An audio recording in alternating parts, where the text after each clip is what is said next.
I was the only directional driller trusted to steer a $400 million well through the treacherous Permian Basin geology. But when Aidan Mitchell, a corporate climber with zero field experience, decided to cut corners and mocked my crew as disposable gears, he made a fatal error. He fired me, thinking he knew better. He didn't realize he was about to drill straight into a catastrophic financial graveyard. Before this story continues, tell me where you're watching from today, and what's the temperature? I hope it's cooler than the hellfire I was about to rain down on Aidan Mitchell. Grab a drink, this gets messy. The floor of the Titan 7 rig vibrated with a rhythm that only a driller understands. It's a heartbeat, a deep, mechanical thrumming that travels up through the soles of your steel-toed boots and settles right in your chest. At 55 years old, I had spent 30 of them listening to that heartbeat. I knew when a bit was grinding through limestone and when it was chewing through shale just by the pitch of the vibration. My name is Joseph Hill, and in West Texas, they don't call you by your first name unless you've screwed up. They called me Needle because I could thread a drill bit through a geologic target the size of a pickup truck from 3 miles away. I wasn't just a worker, I was the insurance policy for the Titan project. This well wasn't just another hole in the ground. It was a $400 million gamble funded by a consortium of nervous investors from New York. We were chasing the Wolfcamp D formation, a notorious, high-pressure zone that had swallowed lesser rigs whole. The margin for error was non-existent. You deviate 3 degrees off the planned trajectory, and you miss the reservoir entirely. Or worse, you hit the pressurized saltwater zone below it and blow the blowout preventer sky high. I sat in the Doghouse, the control room on the rig floor staring at the monitors. The telemetry data scrolled by in jagged lines of green and red. Gamma rays, resistivity, rate of penetration. To anyone else, it looked like static. To me, it was a map of the underworld. Looking heavy on the torque, Joseph, Big Mike grunted. Mike was my foreman, a man built like a vending machine with a mustache that had seen more oil than most refineries. He wiped grease from his hands with a rag that was already black. Formation is shifting, I said, not taking my eyes off the screen. We're hitting a transition zone. If I don't ease off the weight on bit, we'll buckle the pipe. Corporate wants us at 5,000 feet by midnight, Mike warned, though his tone said he didn't agree with it. Corporate can come down here and turn the rotary table themselves, I muttered. We push now, we lose the assembly. That's a $2 million mistake to save 2 hours. The door to the Doghouse swung open, letting in a blast of hot, dusty desert air. The sudden change in pressure made my ears pop. I didn't turn around. I knew who it was by the smell-expensive cologne that had no business mixing with diesel fumes and drilling mud. Why are we slowing down, Hill? Aidan Mitchell, the project manager. He was 30 years old, had an MBA from somewhere expensive, and wore boots that looked like they had been polished 10 minutes ago. He was the kind of guy who thought drilling was something you did on a spreadsheet. I swiveled my chair. Physics, Aidan. We're in a chair layer, hard as diamond. We push too fast, the motor stalls. Aidan tapped his pristine hard hat with a manicured finger. The schedule says 5,000 feet. The investors are flying in on Friday. I want to show them progress, not excuses. You want a hole in the ground, or you want a producing well? I asked, keeping my voice level. You rush this section, you deviate. We missed the target. Aidan sneered, looking out the window at the roughnecks sweating on the rig floor. You field guys are all the same. You think this is art. It's manufacturing, Hill. Just punch the hole. He didn't understand. He saw numbers. I saw the crushing weight of 3 miles of rock waiting to snap our steel like a toothpick. This was the gamble. They put up the money, but I was the one holding the dice. And Aidan was reaching for my hand, trying to force a throw I knew would come up snake eyes. There is an unwritten rule in the oil field you respect, the dirt. The dirt is what pays you. The dirt is what keys you if you don't respect it. Aidan Mitchell treated the dirt like it was an infection. 2 days after our argument in the Doghouse, the atmosphere on the Titan 7 had shifted from tense to toxic. Aidan had set up a command center in the double-wide trailer that served as the field office. It was air-conditioned to a frigid 65 degrees and had an espresso machine that cost more than my first truck. I walked in at 6:00 a.m. for the morning safety meeting. My coveralls were stained with drilling mud, a badge of honor. I had been up for 36 hours straight, steering the assembly through a nightmare fault line that wasn't on the seismic charts. My eyes felt like they were full of sand. Aiden was sitting at the head of the conference table, surrounded by charts that were weeks old. He looked up as I poured a cup of the bitter, black sludge we called coffee. "Joseph," he said, not offering a greeting, "you're 17 feet behind the daily target." I took a slow sip, letting the caffeine hit my bloodstream. We had a gas kick at R300. Had to circulate it out. Safety protocol. Safety protocol, Aiden mocked, making air quotes, or just an excuse for your crew to take a break. The room went silent. Big Mike, who was sitting in the corner, clenched his jaw so hard I saw the muscle jump. My crewmen, who worked 12-hour shifts in 100-degree heat, men who missed their kids' birthdays and anniversaries to keep this rig turning, stared at the floor. "My crew doesn't take unauthorized breaks," I said, my voice dropping an octave. "And that gas kick was 2,000 units. If we hadn't caught it, you'd be explaining a crater to your investors, not a delay." Aiden stood up, smoothing his suit jacket. "I'm tired of the hero complex, Hill. You act like you're the only one who knows how this works because you've got gray hair and dirt under your fingernails. But let me tell you something about the modern world. Automation, algorithms. I have software on my laptop that can calculate a trajectory faster than you can blink. Software can't feel the vibration," I countered. "Software doesn't know when the formation is sticky.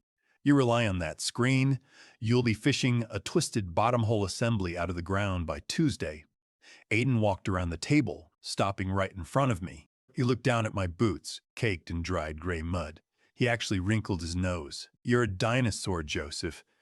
Expensive, slow, and dirty.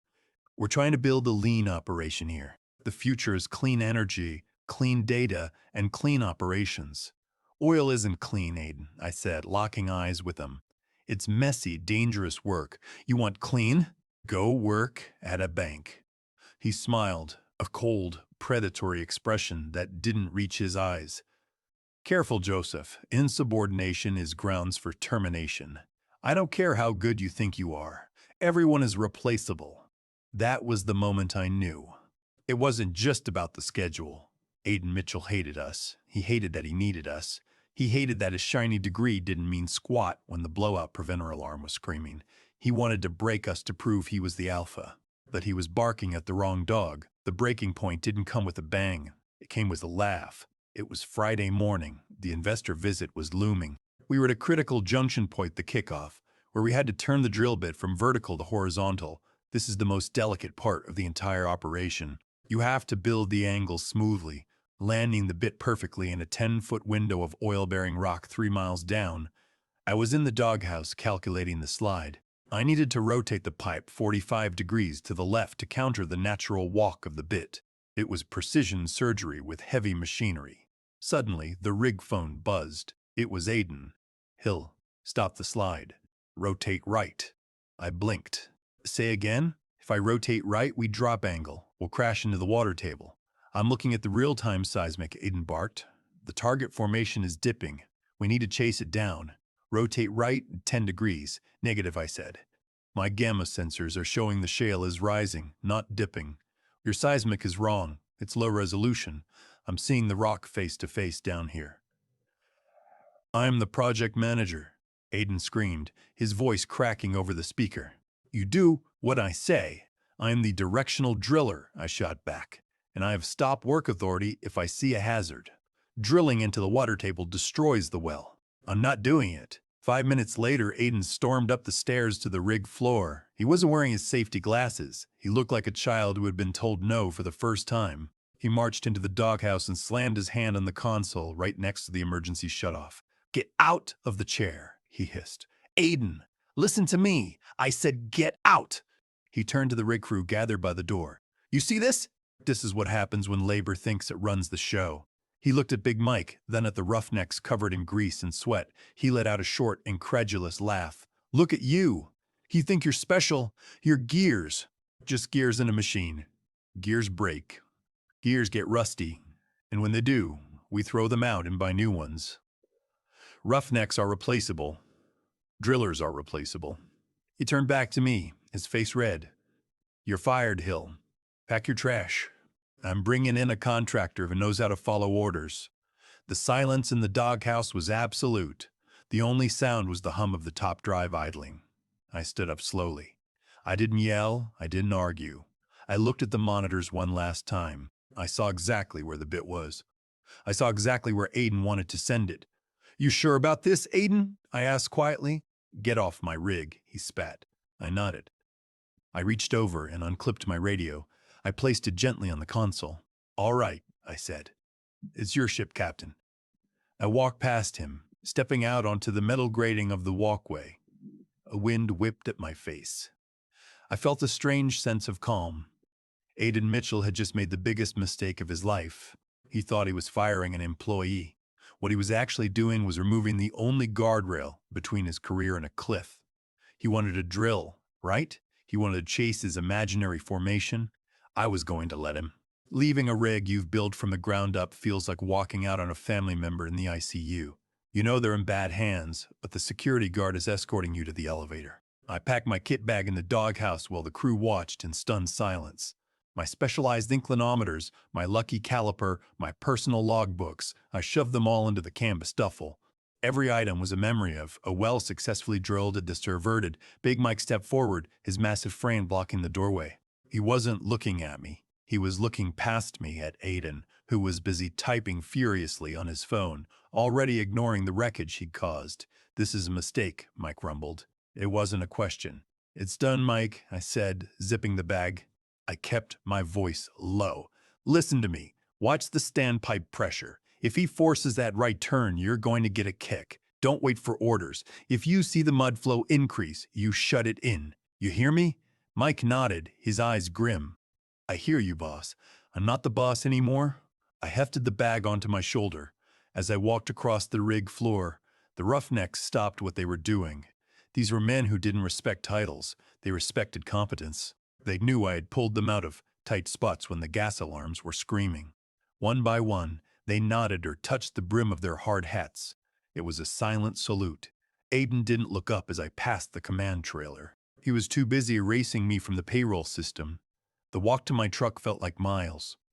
The West Texas sun was beaten down, baking the Kalishi Road into a blinding white strip. I threw my bag into the bed of my battered Ford F-250 and climbed into the cab. The interior smelled like stale coffee and dust, the smell of my life. I started the engine, the diesel rumble a comfort against the silence in my head. As I drove toward the gate, I looked in the rearview mirror. The Titan 7 stood tall against the horizon, a monument to engineering and greed. I saw the top drive start to spin again. They were resuming drilling, without me. I gripped the steering wheel until my knuckles turned white. Aiden Mitchell wasn't just risking money, he was risking lives. And he had called us replaceable. I reached the main highway and turned left away from the rig. But I didn't go home. I wasn't done. You don't spend 30 years in the oil patch without learning that when something smells rotten, you don't just walk away. You grab a shovel and you dig until you find the source. I pulled my phone out and dialed the number I hadn't used in 2 years. It rang 4 times before a gravelly voice answered. "I thought you were dead, Joseph." "Not yet, Rusty," I said, "but the Titan 7 might be." "I need your eyes." Russell Rusty Cole lived in a place that looked like a scrapyard but operated like a NASA clean room. His double-wide trailer was parked 20 miles outside of Midland, surrounded by piles of rusting drill bits, pump jacks, and casing pipes. But inside, I knew, was a different world.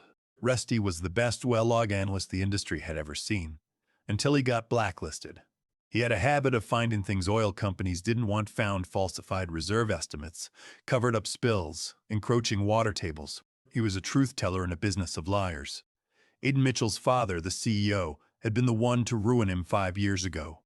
I pulled up the long dirt driveway, kicking up a cloud of dust. Rusty was sitting on his porch in a wheelchair, a shotgun resting across his lap.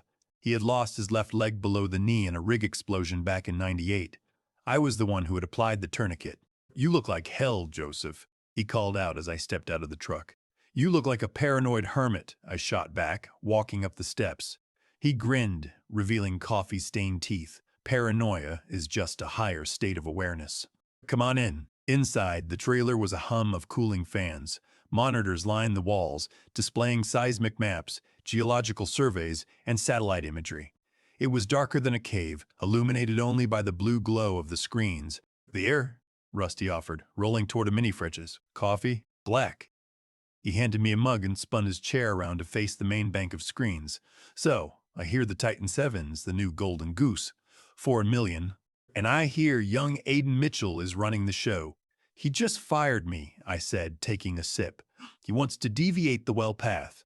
He thinks the Wolfcamp D is dipping 10 degrees south. He's basing it on some proprietary seismic data I've never seen." Rusty raised an eyebrow. Dipping south? That doesn't make sense. The regional trend there is flat or rising north. If he dips south, he's drilling into the graveyard. That's what I told him. He laughed, said my data was old, said he has new algorithms. Rusty snorted. "Algorithms don't drill holes. Let me see what I can find." He cracked his knuckles and started typing.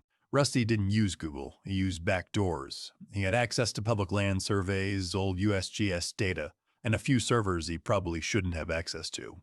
"What's the lease block?" he asked. "Block 42, Section 9.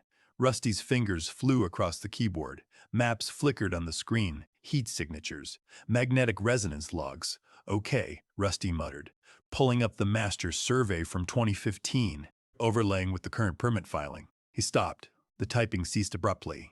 "Joseph," he said, his voice losing its playful edge. "Come look at this." I leaned over his shoulder. On the screen was a detailed subsurface map. "This is the official geological survey for Block 42. Rusty pointed to a thick, purple line. "This is the fault line, and this." He brought up a second layer, a jagged red line. "This is where Aiden is trying to drill." "He's crossing the fault," I whispered. "Worse," Rusty said. "He's using a dummy log." "A dummy log?" I asked, the term tasting sour in my mouth. "You mean he's faking the data?" "Not faking it," Rusty corrected, zooming in on the map. "He's transposing it.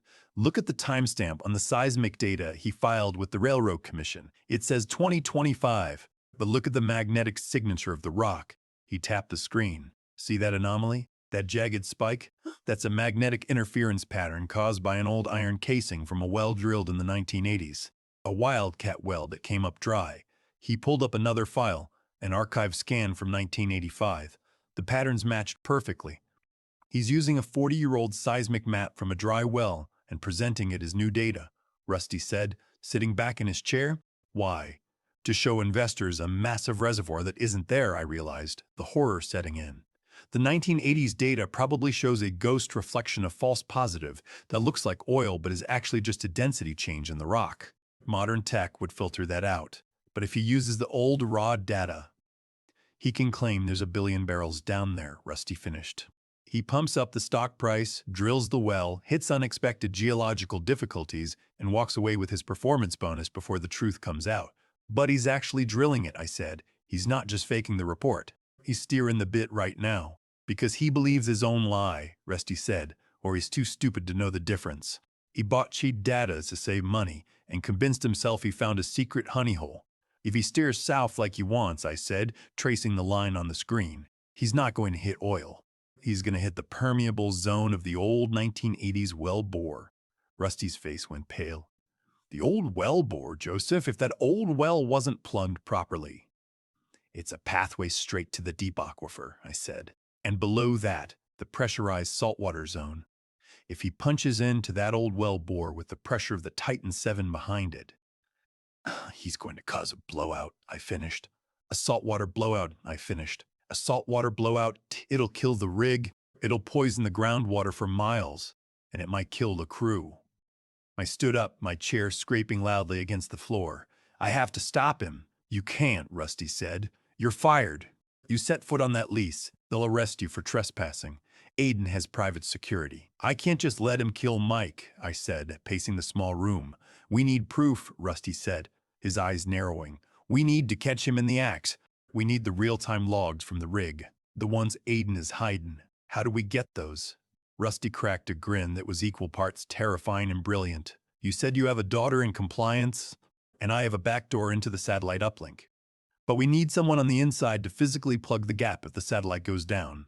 "Jared," I said, "the new driller, he's green." "Is he loyal?" "No," I said, "but he's scared. And scared men make mistakes." I pulled out my phone. "I'm not going back to the rig. Not yet. I'm going to make a call to the only person Aiden Mitchell is afraid of. His dad, Rusty asked. No, I said.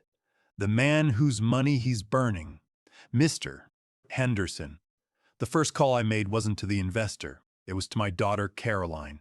Caroline didn't follow me into the mud pits. She went into the Shark Tank corporate law. She worked as a compliance officer for one of the major energy regulators in Houston. She was sharp, terrifyingly organized, and the only person I knew who could read a dense legal filing faster than I could read a drilling log. Dad, she answered on the first ring. I saw the alert. Your employee ID was deactivated. What happened? Aiden Mitchell happened, I said, putting the phone on speaker as Rusty continued to type furiously in the background. Caroline, I need you to pull the permit filing for the Titan 7 well, specifically the seismic survey addendum. I'm looking at it now, she said, the clicking of her keyboard audible. It looks standard, signed off by Mitchell himself. Why? Check the source date on the seismic data. A long pause. It says, data acquired via license archive process 2025, but the source code ID. Dad, this references a survey from 1985. That's ancient history. I was using a 40-year-old map to drill a modern horizontal well, I said. He's blind, Caroline. He's steering a multi-million-dollar assembly based on ghosts. That's fraud, she said, her voice turning cold. If he misrepresented the data to the investors to secure the funding, that's federal SEC violations. That's prison time. I'm working on the prison time, I said. But right now, I need to stop him from killing my crew. I'm calling Henderson. Mr. Henderson was the money. He was an old-school Texas wildcatter who had made his fortune before computers took over. He respected two things, a firm handshake and a producing well. He had no patience for slick talkers like Aiden. I dialed his private line. Joseph? Henderson's voice was like gravel grinding in a cement mixer. I just got a notification from HR. They say you resigned. I was fired, sir, I corrected, for refusing to drill a suicide well. Suicide well? Mitchell says everything is ahead of schedule. He sent me a chart this morning showing massive reserves. He sent you a cartoon, Mr. Henderson, I said. He's drilling into a fault line using data from the Reagan administration. He's about to punch into an abandoned well bore. If he hits it, he loses your $400 million, and he might lose the rig.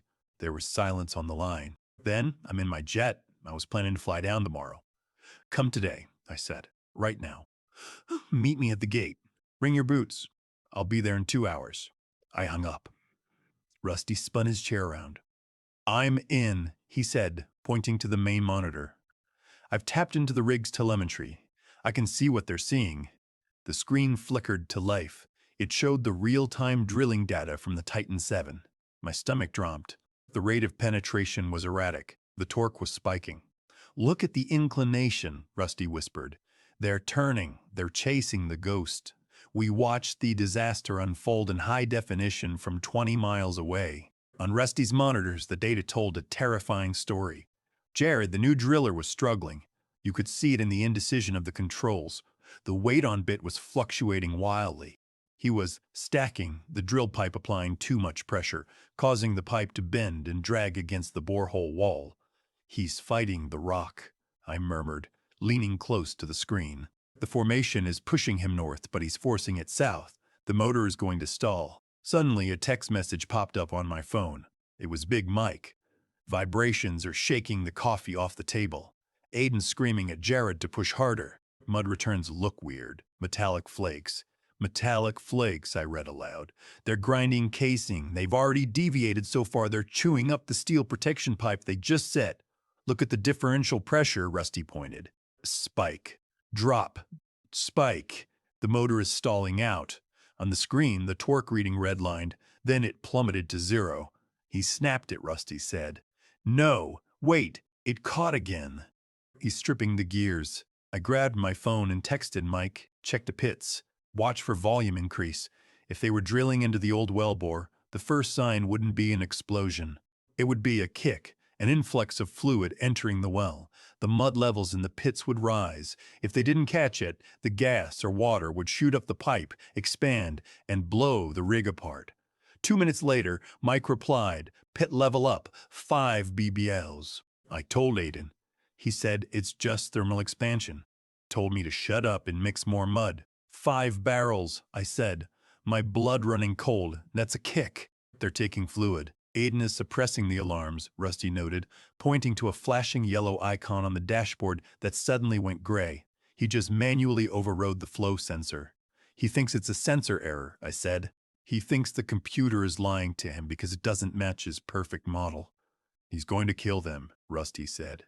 He wasn't smiling anymore. How far out is Henderson? Jet landed at Midland International 20 minutes ago. He's en route. We have to go, I said, grabbing my hat. If that well blows while Henderson is standing on the rig floor, we all lose. I'll keep recording, Rusty said. Go. Save your crew. I ran to my truck. As I peeled out of Rusty's driveway, I looked at the horizon. The sun was setting, painting the sky in bruised purples and oranges. Somewhere under that beautiful sky, 3 miles down, a high-pressure saltwater bomb was ticking, and Aiden Mitchell was holding the match. I reached the lease gate at the same time as a sleek, black Land Rover. The guard, a young kid named Toby who I'd shared lunch with a dozen times, looked confused. Joseph? I thought you were banned. I'm with him, I said, pointing to the Land Rover. The window rolled down. Mr. Henderson sat in the back, wearing a cowboy hat that cost more than my truck and a scowl that could curdle milk.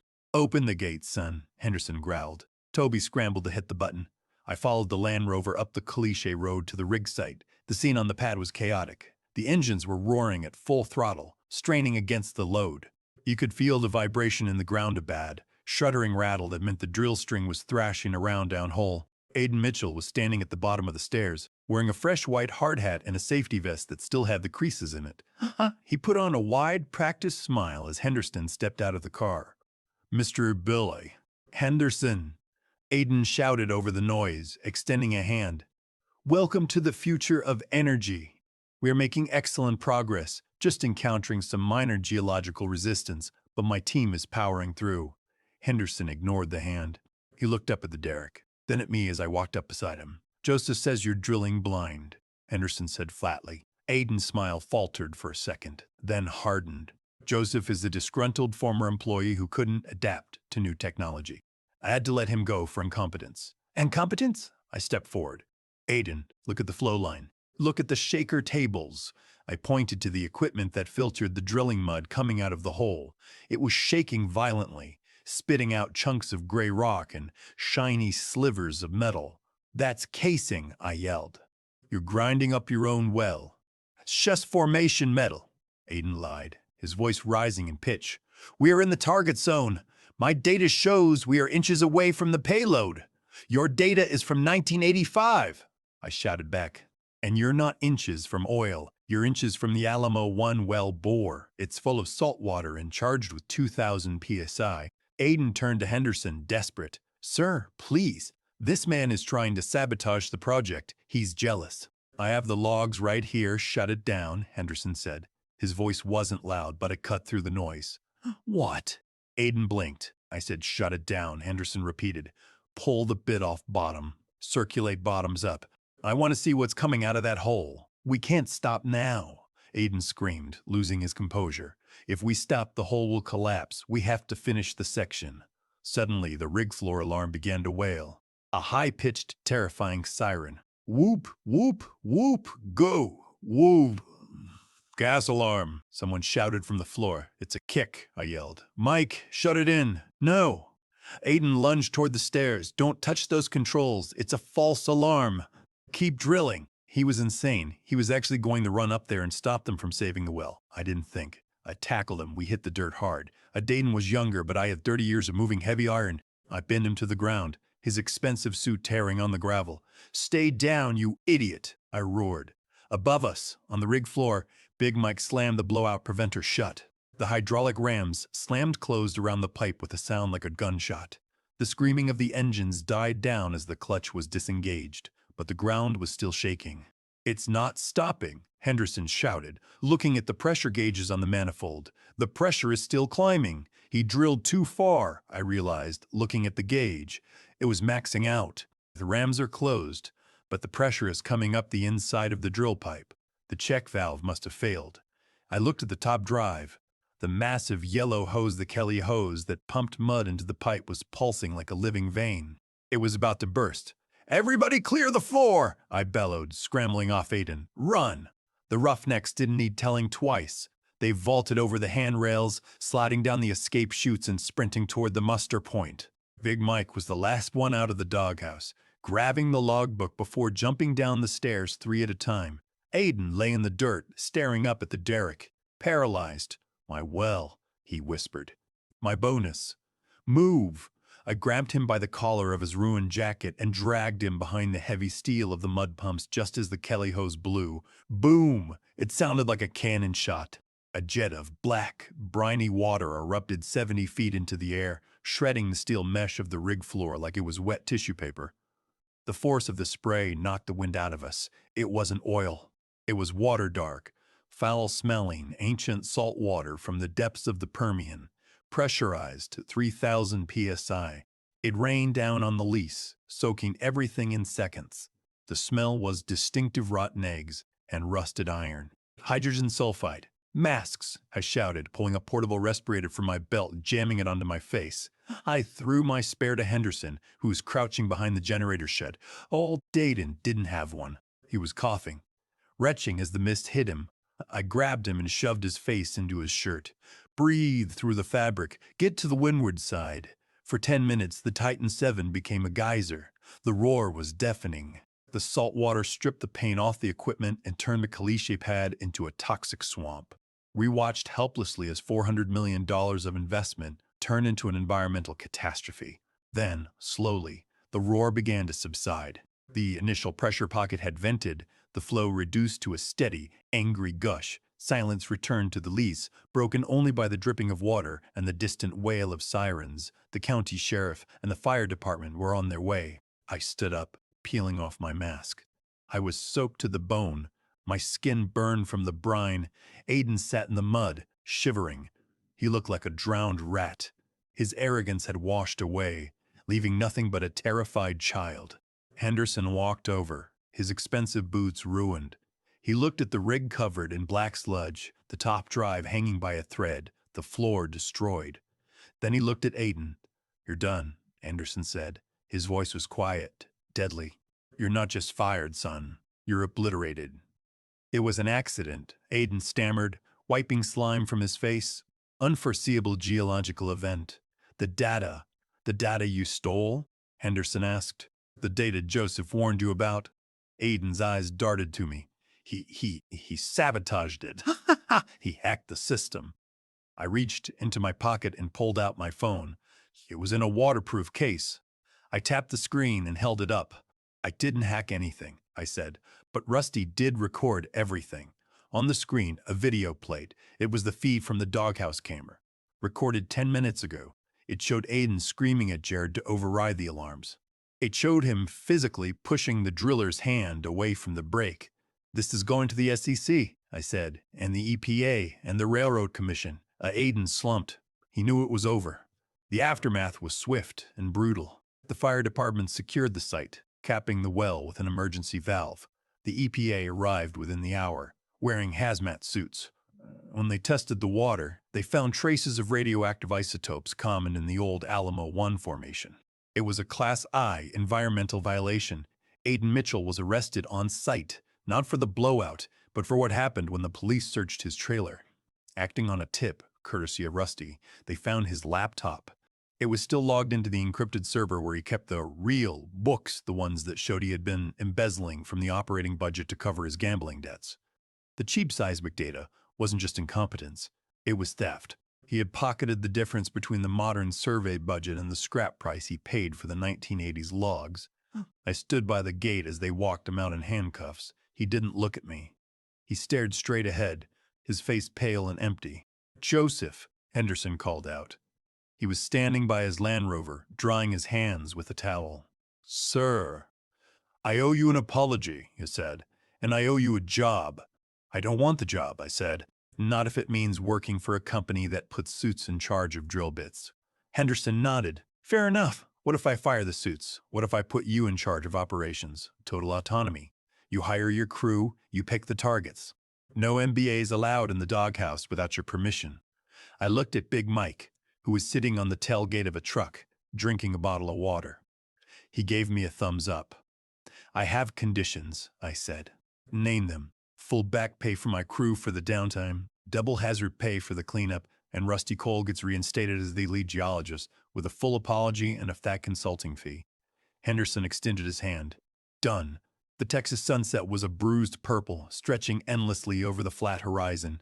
I sat on the porch of my new house, a modest ranch I'd bought with the first installment of the SEC whistleblower reward. The Titan 7 disaster had made national news. The Saltwater scandal, they called it. Aiden Mitchell was currently serving 5 years in federal prison for fraud and environmental negligence. His father had been forced to step down from the board. But the best part wasn't the money. It was the quiet. Rusty rolled out onto the porch, balancing 2 beers on his lap. He had a new prosthetic leg, top-of-the-line, carbon fiber, paid for by the company insurance plan I had negotiated. To the wrong formation, Rusty toasted, handing me a bottle. To the right team, I corrected, clinking his bottle. My phone buzzed. It was a text from Caroline. Just filed the final compliance report. You're officially in the clear. And Dad? The new well just hit TD. It's a gusher. I smiled. We had re-drilled the Titan well, but we did it my way. We followed the science, we respected the rock, and we hit the reservoir dead center. No shortcuts, no lies. I took a sip of beer and looked out at the pump jacks nodding in the distance. They were like giant metal birds, pecking at the earth, feeding the world. They were dangerous, loud, and dirty. But when you treated them with respect, they were beautiful. Narrator turns to the camera, leaning forward in the rocking chair. The lighting is warm, the background peaceful. You know, folks, a lot of people look at a situation like this and think, I should just keep my head down. It's not my money. It's not my problem. I made a lot of mistakes in my life. I trusted the wrong people. I let corporate suits make me feel like I was small because I wore steel-toed boots instead of loafers. But the biggest mistake you can make is thinking that your voice doesn't matter just because you're not the one signing the checks. Here's what I learned. Competence is the only currency that matters when the pressure hits. Titles can be bought. Degrees can be framed. But when the ground is shaking and the alarms are screaming, the only thing that saves you is knowing what the hell you're doing. So, here is my advice to you. Don't let them gaslight you. If your gut tells you something is wrong, if the data doesn't add up, if the request feels unsafe, trust yourself. You are the expert in your field. Keep your receipts. Document everything. Texts, emails, logs. Aiden thought he could erase the past, but paper trails are stubborn things. Loyalty goes both ways. Stick by the people who have your back. I saved my crew, and they saved me. That's worth more than any bonus. And finally, respect the dirt. Whatever your job is, respect the reality of it. Don't try to cheat the process, because eventually, the truth will come out, usually at 3,000 psi.